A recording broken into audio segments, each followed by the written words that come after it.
Now let's take a look at the Nigerian power sector. The Nigerian power sector continues to grapple with the age-long problems that have plagued the sector, and that's even before the privatization exercise in 2013. Insufficient gas supply, weak transmission infrastructure, absence of cost-reflective tariffs, and poor metering systems have remained largely unresolved.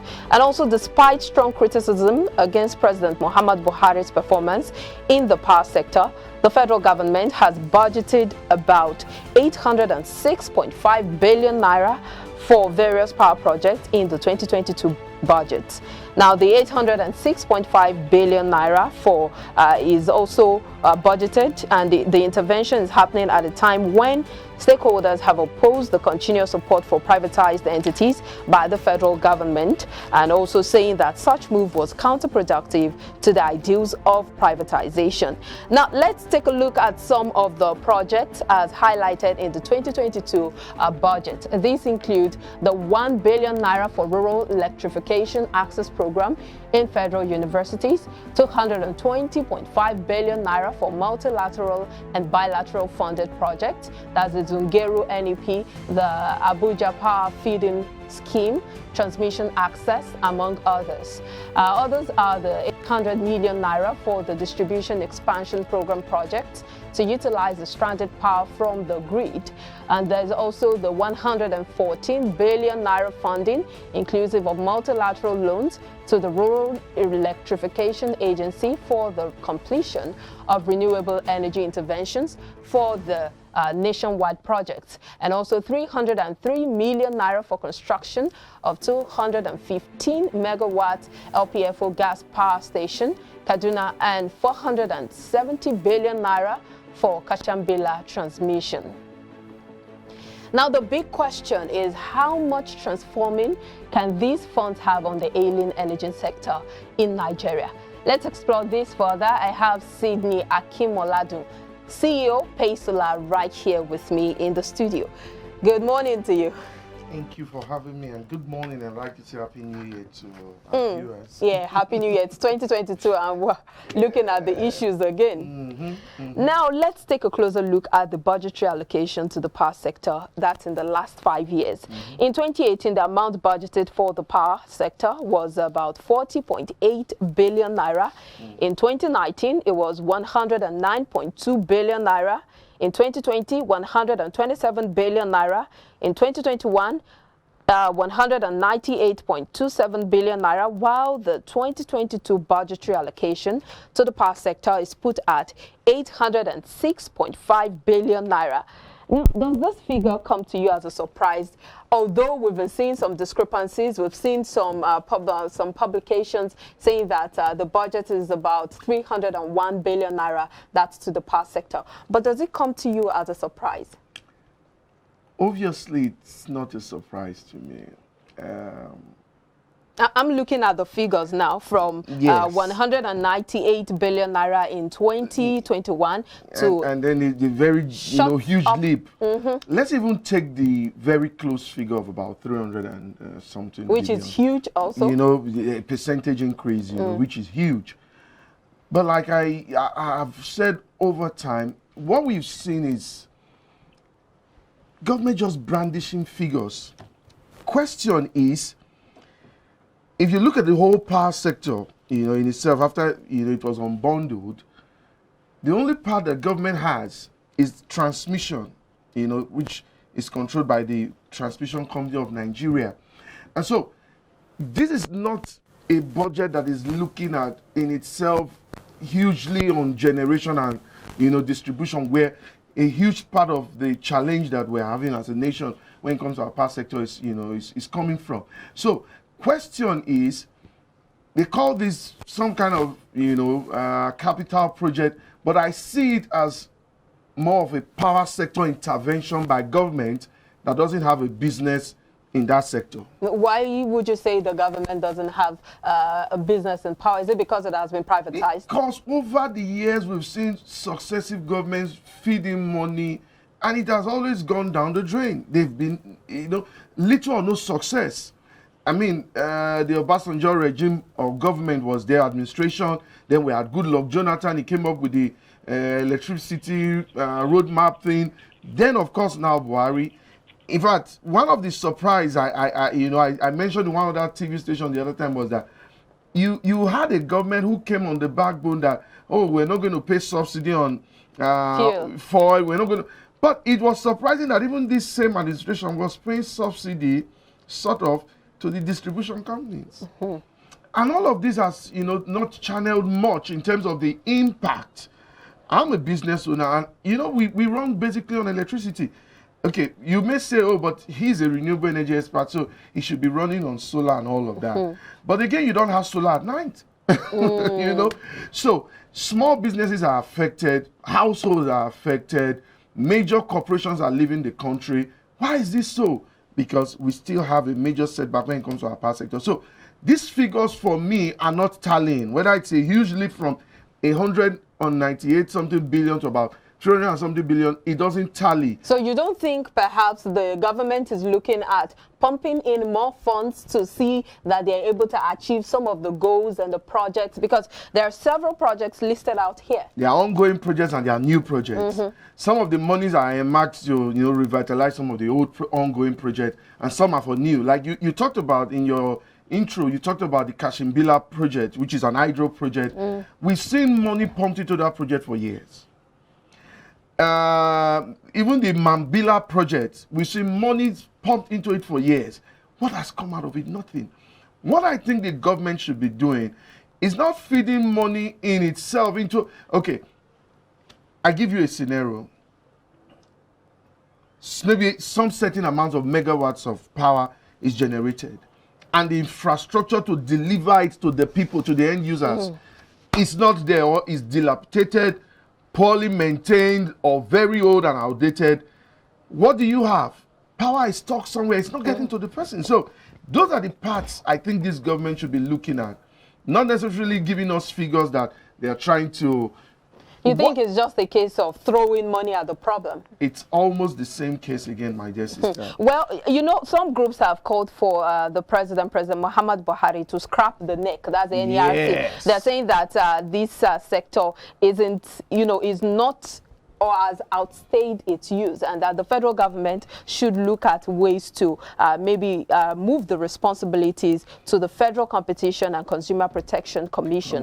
What's your stance on that? Yes, they have a case, but I don't think it should be a case of throwing away the baby with the bathwater, okay? What I think is that there's need for NEC to be restructured. There's some kind of hanky-panky we're seeing with NEC and the other, sector players. And that in itself, for me as a player, doesn't really go well. What NEC should be doing is, after government has created the policies, they should come as a regulator and ensure. For example, I give this scenario, not too long, NEC ordered the distribution companies to put a cap on estimated bills that they give to, non-meter customers. Has that happened? So it's like a bulldog that's got back, but no teeth to bite. But when you talk about restructuring is one word that has been bandied around a lot of time, especially in the past years. So when you say restructuring NEC, how do you mean? Do you mean unbundling them, just like it was done in the general, what's it called, the power sector? But because over time we've heard of restructuring, but in the end we really do not get that exact result. This is the simple definition of restructuring. Remove politics from it. Is that possible? Wow. If we do that, see, there are stakeholders in the power sector that between you and I, they probably won't allow a lot of seamless flow in terms of growth and progress.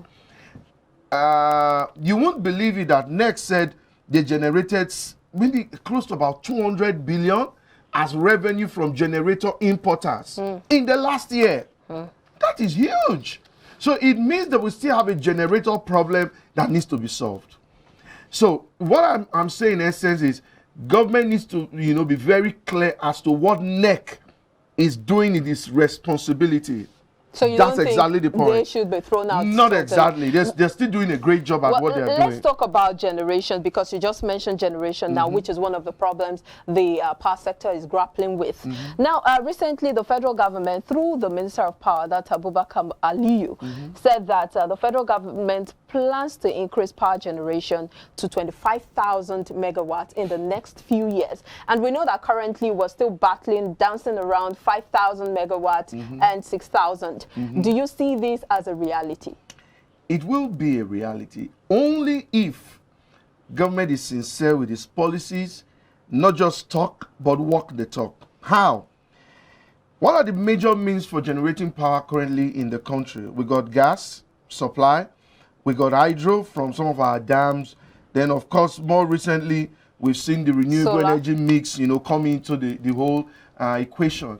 So what government should be telling us is not we want to, what is already on ground.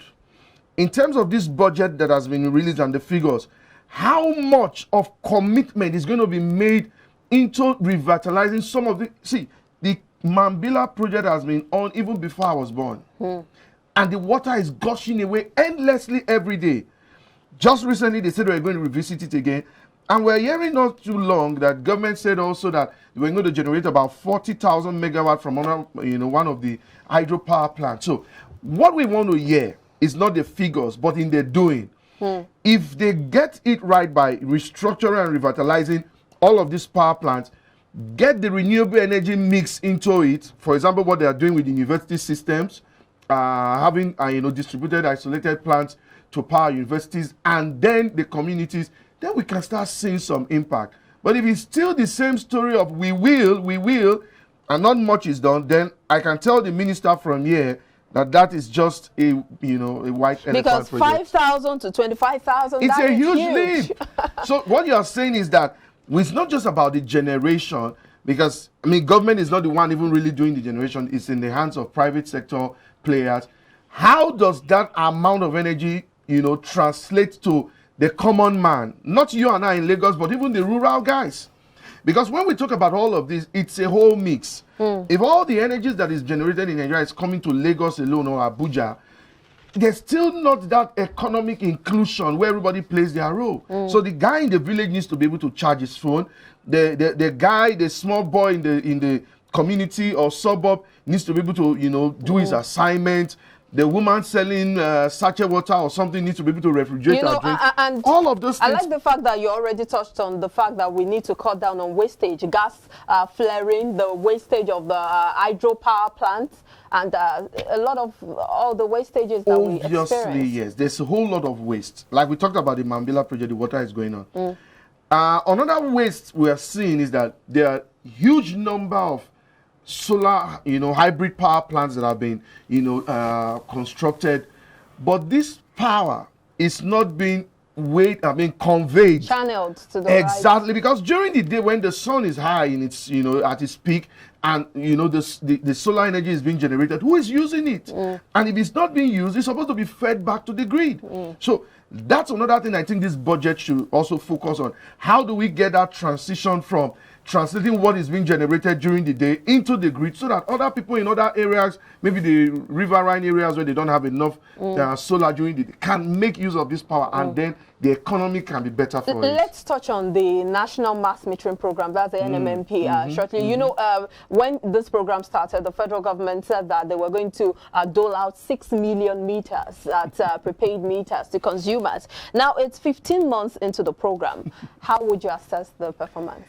I'll give them a 3/10. Wow. Recently, I had in my own house where I stay a problem with the meter. And we called the guys at the disco, come and look at it. And the next thing they will tell us is that we're going to buy another meter. And we said, no, you just replaced this thing a few months ago. And, what we see is not even, government in itself says they have local production plants. I've had interaction with some of them. They're just assembly plants. They can't even meet up. 2 is the issue with substandard equipment and components.